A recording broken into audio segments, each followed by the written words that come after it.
Singaporeans have divided opinions on how social spending on the elderly should be funded. This was revealed in a new survey conducted by the Institute of Policy Studies, or IPS. Singapore's life expectancy stands among the highest in the world at 83 years. With an aging population and low birth rate, it's projected that there will be 9 seniors for every 10 working-age Singaporeans in 2080. And this means social spending on the elderly is set to go up. But not all agree on how this should be funded.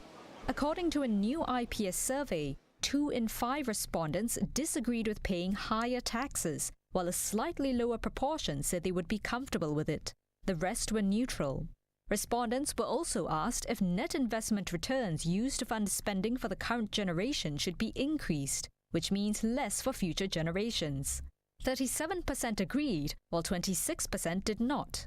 The results that we found on taxation is that there was a mixed response, but we did find that there was a group of respondents aged 45 to 64-year-old that were concerned about their post-retirement lives, and they were the ones that were most likely to disagree to that paying higher taxation.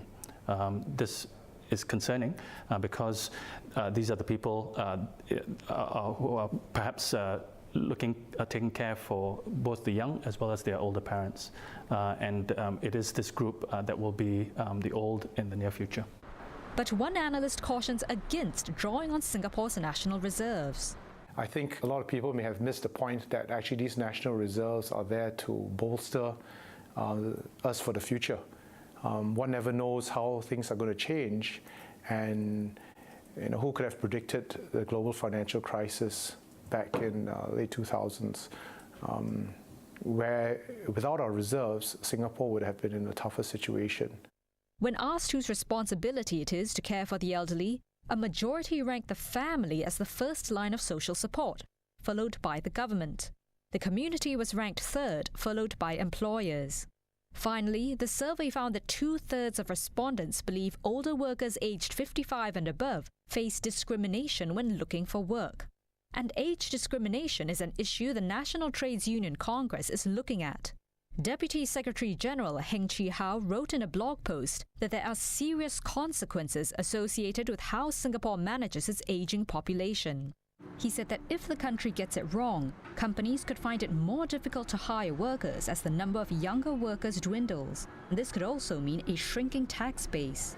So Mr. Heng encouraged employers to support and upgrade older workers. The survey polled 2,000 citizens and permanent residents at the end of last year, with the aim of exploring the attitudes of different generations towards financing social spending on seniors.